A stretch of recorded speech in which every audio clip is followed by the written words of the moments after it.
Welcome back to my new video lecture. Myself, Professor Pinkesh J. Patel from the Mahatma Gandhi Institute of Technical Education and Research Center, Navsari.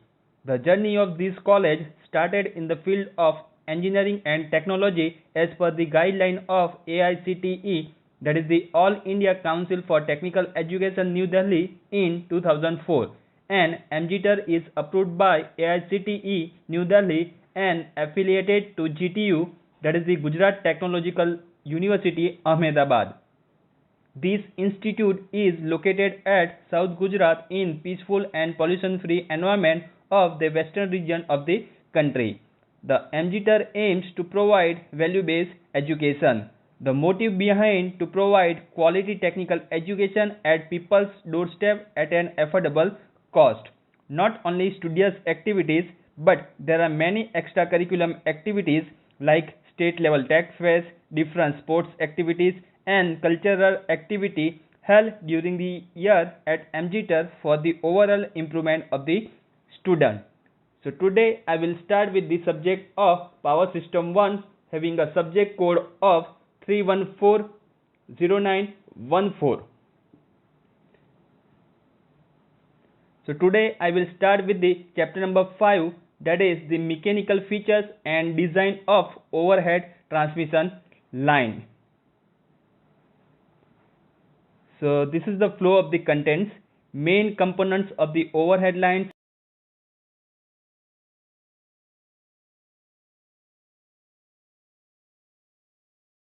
of improving string efficiency, sag in overhead lines, calculation of the sag. So in the last lecture we have discussed about the power factor and related different terms which can be used inside the power factor. So what do you mean by power factor? Then what is the condition for the power factor? How the power factor that should be come in the picture? What is the role of the power factor? So likewise there are many terms that is already we have discussed in the last lecture.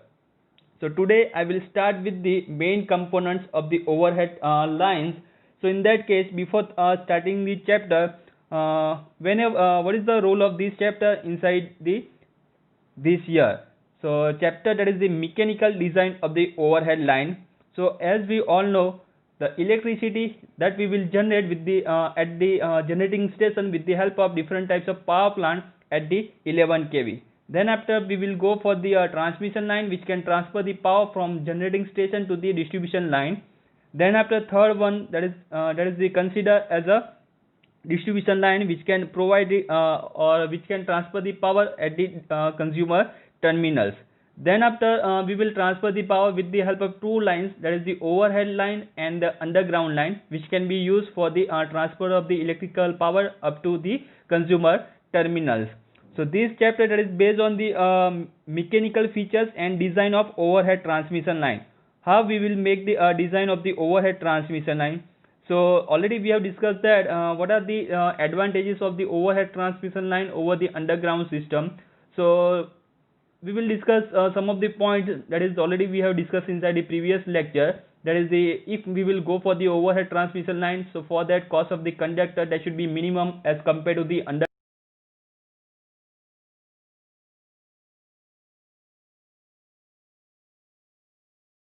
compared to the overhead transmission line.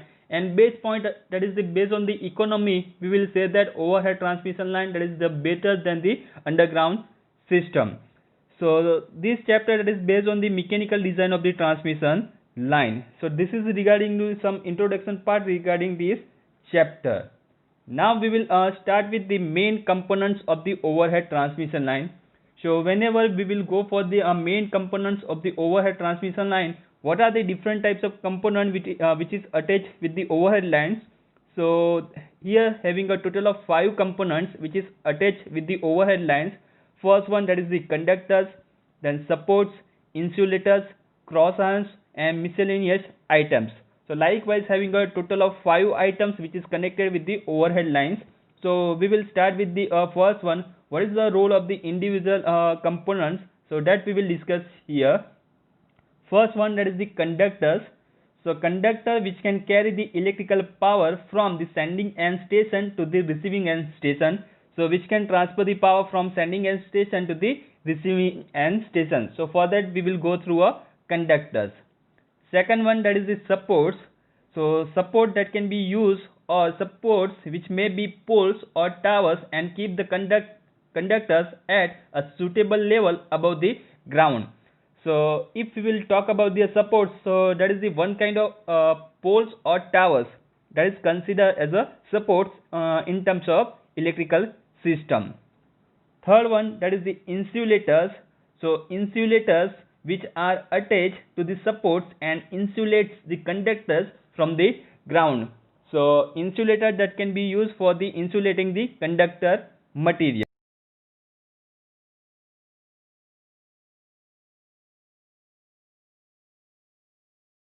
Insulator, so cross arm which can be used for the supporting role.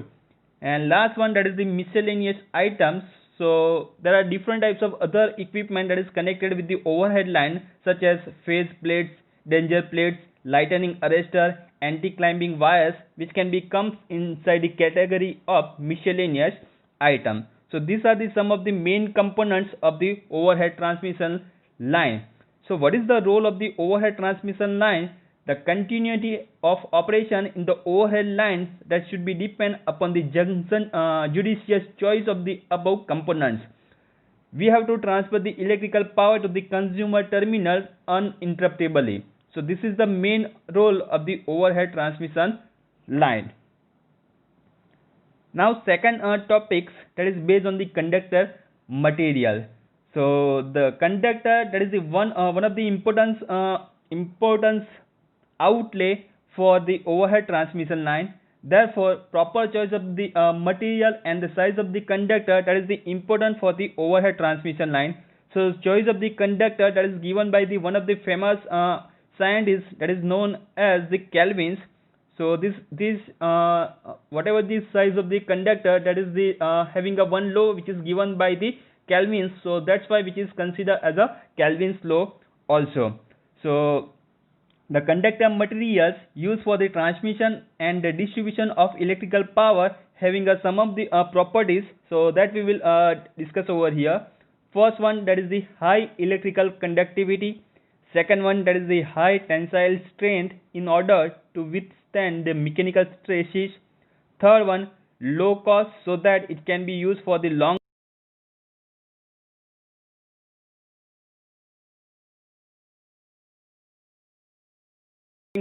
four properties that can be suitable for the choice of the conductor. So likewise there are the commonly used conductor materials. So the most commonly used conductor materials for the overhead lines, which is considered as copper, aluminium, steel core aluminium, galvanized steel and cadmium copper, which can be used for the transfer of the electrical power inside the overhead transmission line. So the all conductor used for the overhead lines are stranded in order to increase the flexibility. In stranded conductor, there is a generally one central wire, and around this successive layer of the wire containing it may be a different types of gauges like 6, 12, 18 or 24 wires.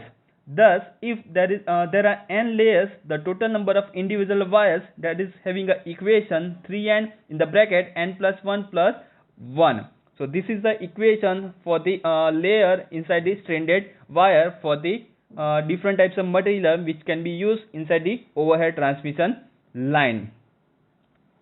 So we will start with the first one, having a different types of material that can be used like copper, aluminium, steel core, aluminium, galvanized steel and cadmium copper. So we will discuss all the materials in a shortly. First one, that is the copper. So copper having some properties, likewise aluminium. So all the different types of material having a different types of properties and different types of advantages, so having some role. So we will start with the copper. So copper is an ideal material for the overhead lines owing to its high electrical conductivity and greater tensile strength. It is always used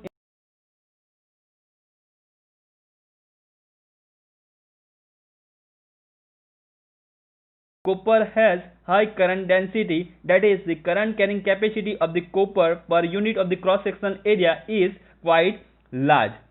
Third one, that is, there is hardly any doubt that copper is an ideal material for transmission and distribution of the electrical power. Nowadays trend is to use aluminum in place of the copper. So this is the some of the property which can become inside the category of the copper. Second one, that is the aluminum. So aluminum material having some properties. So aluminum is a cheaper and light as compared to the copper, but it has much smaller conductivity and tensile strength.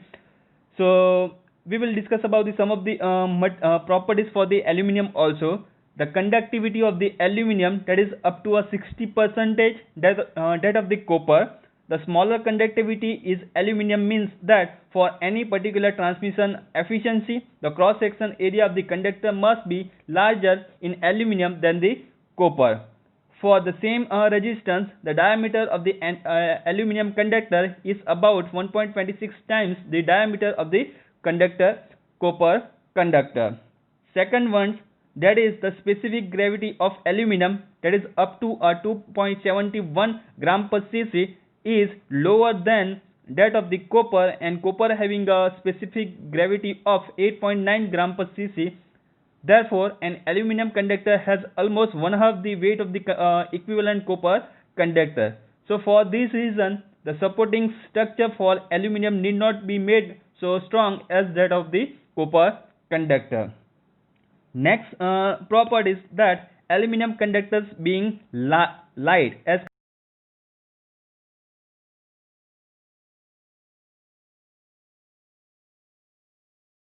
of the linear expansion of the aluminum, the sag is greater in aluminum conductor as compared to the copper conductor. Considering the combined properties of the cost, conductivity, tensile strength and weight, aluminum has an edge over the copper. Therefore, it is being widely used as a conducting material. It is particularly used aluminum for heavy current transmission, where the conductor size is large and its cost forms a major proportion of the total cost of the complete installation. So we will use the aluminum material for the transmission purpose based on the mainly properties of cost, conductivity, tensile strength and weight. Third one, that is the steel core aluminum. So steel core aluminum conductor consists of central core of galvanized steel wires, which can be, and whatever the conductor that is placed at the periphery of the conductor, which is made of the aluminum strand. Whatever the conductor that is placed at the middle of the conductor, that is made of the steel wire, which can be used for the that can provide the mechanical strength to the conductor. There is the most conductor having a name of ACSR, that having a name of aluminum conductor steel reinforced, that should be used for the transmission of the electrical power based on the economy. So the steel core aluminum conductors having the following advantages. First one, the reinforcement with steel increases the tensile strength, but at the same time keeps the composite conductor light. Therefore,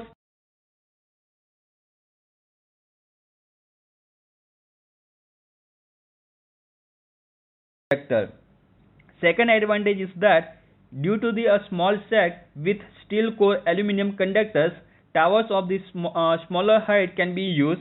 So if we will go for the ACSR conductor, which having a most advantage is that we will use the height of the tower, they should be smaller as compared to the other material. Fourth one, that is the galvanized steel. So steel having some properties. First one, that is steel has very high tensile strength. Therefore, galvanized steel conductor can be used for the extremely long spans and for short line section and high stresses due to the climatic conditions. They have been found very suitable in rural area where cheapness is the main consideration. However, they can be used to advantage for transmitting a small power over a small distance, where the size of the copper conductor is desirable from the economic consideration. Last one, that is the cadmium copper. The cadmium copper, the conductor material now being employed in certain cases is copper alloyed with cadmium. This is the combination of two materials, copper as well as cadmium. In addition of 1% or 2% of the cadmium to copper increases the tensile strain by about 50%, and conductivity is only reduced by 15%, 15% below that of the pure copper. However, due to the high cost of the cadmium, such conductor will be economical only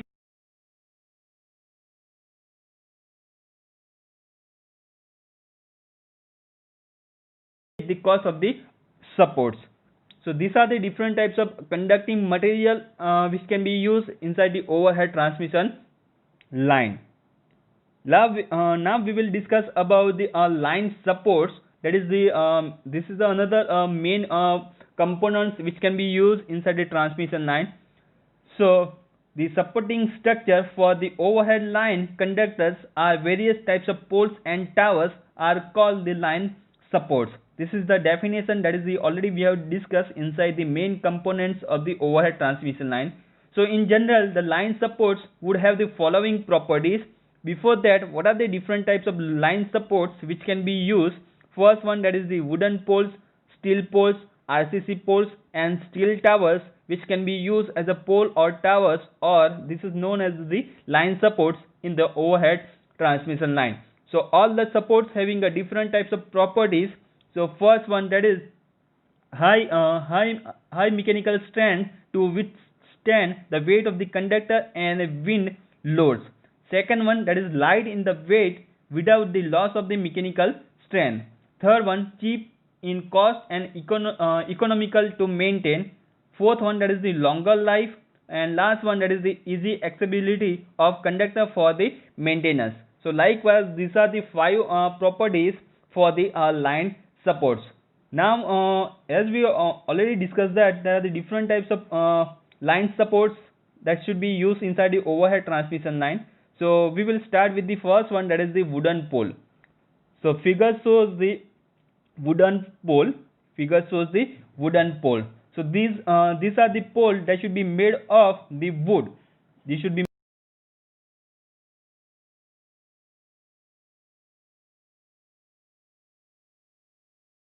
of relatively shorter spans up to 50 meters, which can be used up to 50 meters.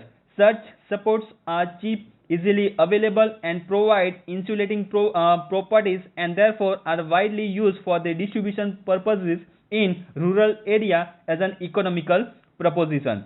The wooden poles are generally tend to rot below the ground level, causing foundation failure. In order to prevent this, portion of the pole below the ground level is impregnated with preservative compounds like creosote oil. So the main objection to wooden supports are tendency to rot below the ground level. Second one, that is the comparatively smaller life, that is the 20 to 25 years only. Cannot be used for the voltage higher than the 20 kV. Less mechanical strength and require periodical inspection. So this is the things that should be regarding to the wooden poles, and main points, that is remember, like it should be used up to a voltage rating below 20 kV and having a span up to 50 meters only. Now different types of insulator cross arm which is already mounted on the poles, which is shown inside the figure. Now we will go for the second one, that is the RCC pole. So figure shows the RCC pole. So the reinforced concrete, RCC, that is stand for the reinforced concrete poles, have become very popular as line supports in recent years. They have greater mechanical strength, longer life and permit longer span longer span than the steel poles. Moreover, they give a good outlook, require little maintenance and have good insulating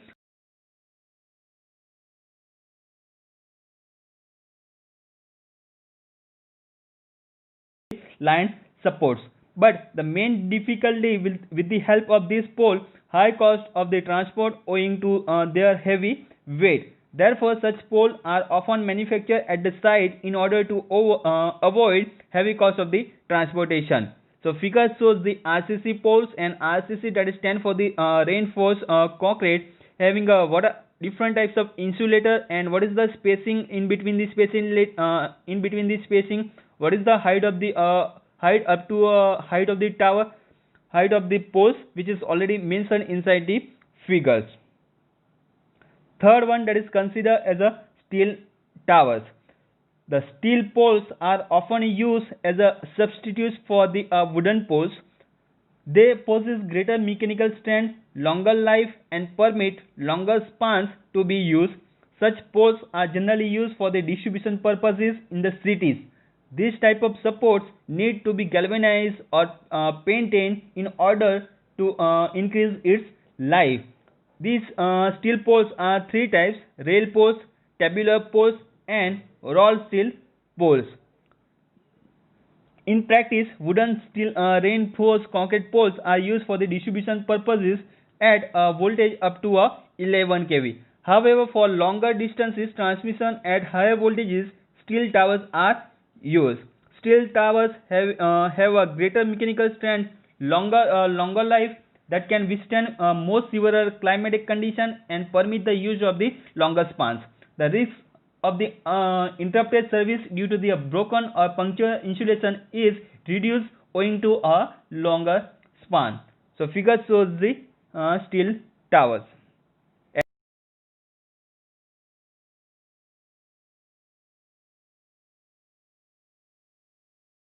having a line up to a 110 kV and having a span of the 320 meters. So these are the different types of points regarding to the line supports. Now we will go for the very most important topics, that is the insulators. So the overhead line conductors should be supported on the poles or towers in such a way that current from the conductor do not flow the earth through the supports. That is, the line conductor must be properly insulated from supports. This is achieved by securing the line conductors to support with the help of insulators. The insulators provide necessary insulation between line conductors and the supports, and thus prevent any leakage current from the conductors to the earth. So insulator, that is the one kind of that is the one of the components which can be used inside the overhead transmission line, which can provide the insulation to the conductor for reducing the effect of leakage current that is flowing from conductor to the earth. So if we will go for the conductors, so having a following properties. First one, that is the high mechanical strength in order to withstand conductor load, wind load, etc. Having a insulator that may withstand having a effect of wind also. High electrical resistance of insulator material in order to avoid leakage current to the earth. Third one, that is the high relative permittivity of the insulator material in order that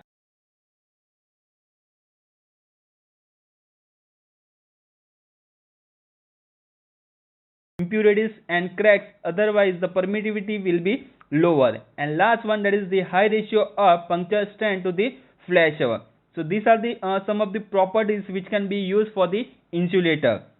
The most commonly used material for the insulator, that is the porcelain, but glass and the special composition materials are also used to a limited extent. Porcelain is produced by firing at a high temperature a mixture of kaolin, Fiedler and other materials. It is stronger mechanically than the glass, gives less trouble from leakage, and is less affected by changes of the temperature.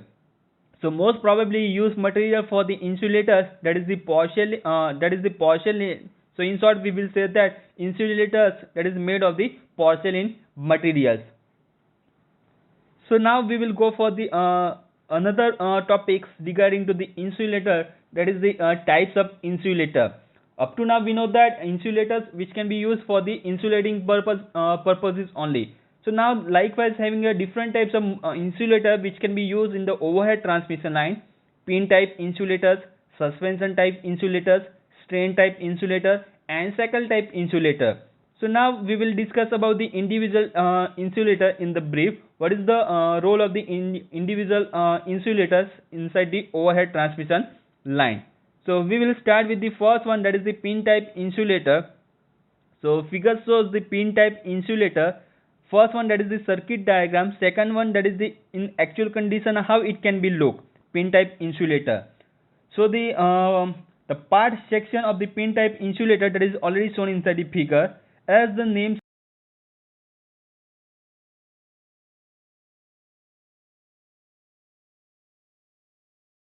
there is a groove on the upper that is the already shown inside the figure, and the conductor that is passes through this groove and is bounded by the anneal wire of the same material that is already shown inside the figure. So pin type insulator are used for transmission and distribution of electrical power at a voltages up to a 33 kV. Pin type insulator which can be used up to a voltage rating that is the 33 kV. Beyond operating voltage of 33 kV, the pin type insulator that is not used, having a some kind of fault or which cannot be bear that voltages. So based on that, pin type insulator having a application up to a 33 kV voltages only. Now we will go for the second category, that is the suspension type insulation. Before that, we will start with the suspension type insulator. So figure shows the suspension type insulator. So why we will use the suspension type insulator and what is the voltage range for the suspension type insulator? So that we will discuss inside these topics. The cost of pin type insulator that should be increases as the working voltage is increased. Therefore, this type insulator is not economical beyond 33 kV. So if we will go for the higher voltages that is beyond 33 kV, so for that we will use the suspension type insulator which is already shown inside the figure. So the suspension type insulator consists of number of porcelain discs which is connected in the series connection by metal links in the form of string. The conductor is suspended at the bottom end of the string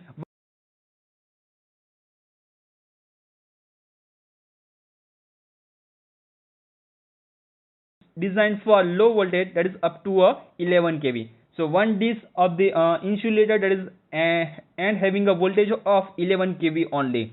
The number of discs in series wound depend upon the working voltage. For instance, if the working voltage is 66 kV, then the 6 discs in the series will be provided in the series connection. Now if we will go for the suspension type insulator, so having some advantages. So suspension type insulator are cheaper than the pin type insulator for voltage beyond 33 kV. Second one, that is each unit or disc of the suspension type insulator is designed for low voltages that is up to 11 kV. Depending upon the working voltage, the desired number of discs can be connected in the series connection. Third one, that is if any one disc is damaged, the whole string does not become the useless because the damaged disc can be replaced by the sound one. The suspension arrangement provides greater flexibility to the line. The connection at the cross arm is such that insulator string is free to the swing in any direction and can take up to a positive position where mechanical stresses are minimum. The suspension type insulator are generally used with steel towers as the conductors runs below the earth cross arm of the tower. Therefore, this arrangement provides partial protection from the lightning also. So this is things that is regarding to the suspension type insulator. Now we will go for the strain type insulator. So first figure that is for the strain type insulator which is shown already over there.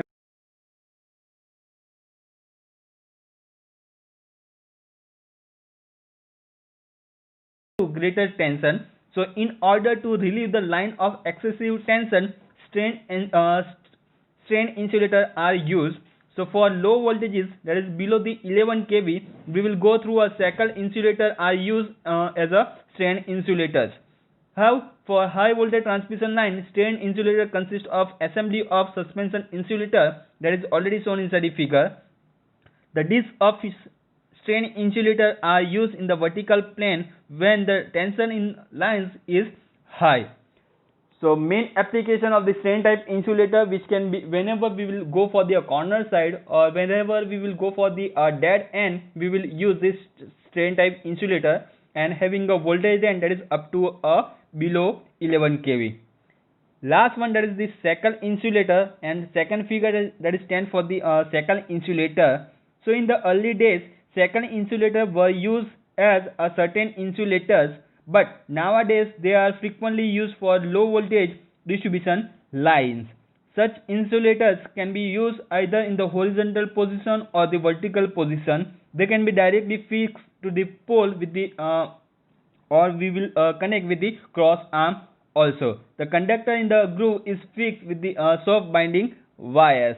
So this is the things that is regarding to the Shackle insulators. Now we will go for the next one, that is the potential distribution over the suspension insulator string. So this is the one of the topics that is come inside this chapter. So string of suspension insulator consists of the number of porcelain discs which is connected in the series connection with the help of metallic links. So figure shows in that case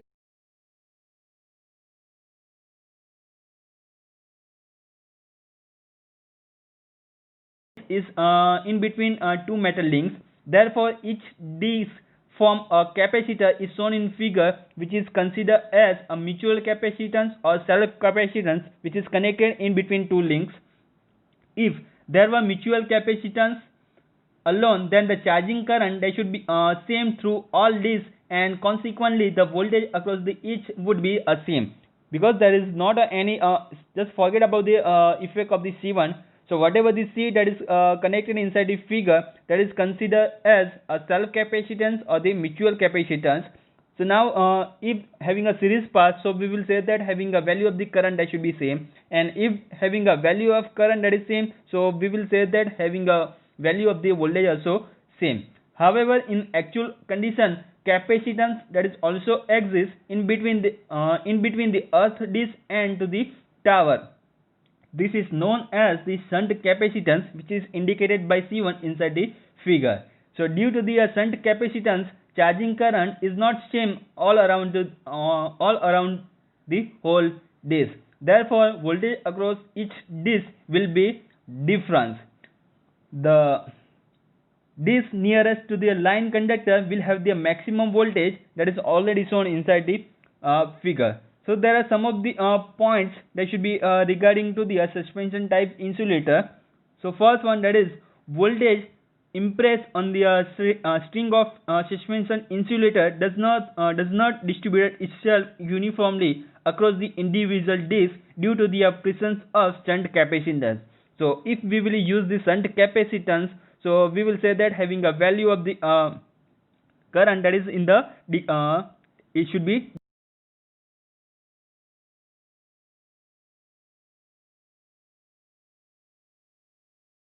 voltage across each disc goes on the decreasing order. Third one, that is the unit nearest to the conductor is under maximum electrical stress and is likely to be a puncture. Therefore, means must be provided equalize the potential across each disc. If the voltage impressed across the string were DC, then voltage across each disc would be the same. It is because insulator capacitance are ineffective for the DC purposes. So this is the things that is regarding to the potential distribution over suspension type insulator string. We will discuss regarding this type in the next time, that is regarding to the string efficiency in the deeply. Now we will go for the some of the question that should be that is related to the GTU papers.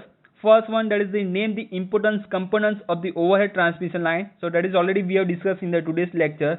Second one, that is discuss the various conductor material used for the overhead line. What are their relative advantages and disadvantages? Then third one, that is why are insulator used with the overhead lines. Discuss the desirable properties of the insulators. Discuss the advantages and disadvantages of the pin type insulators and suspension type insulators.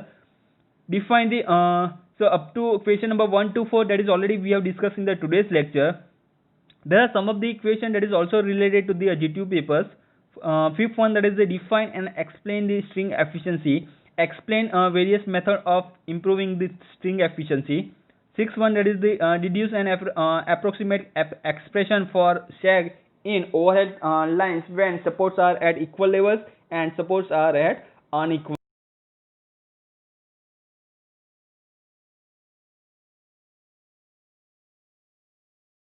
So from today's lecture, we will discuss about many regarding to the mechanical design of the overhead transmission line. In that case, we have discussed about the main components of the overhead transmission line, then the conductor materials, what is the properties for the conducting materials, line supports, what are the different types of line supports which can be used in the overhead transmission line, what is the properties for the line supports, what is the role of the insulators, and what are the different types of insulator which can be used in the overhead transmission line, that we will discuss in the today's lecture. So in the next time we will discuss about very most important topics, that is the string efficiency. What are the different types of method which can be used for the improving the string efficiency. Then we will go for the sag in the overhead transmission line and calculation of the sag, and there are some mechanical principles which can be used apply in the overhead transmission line. So that we will discuss in the next lecture. Thank you.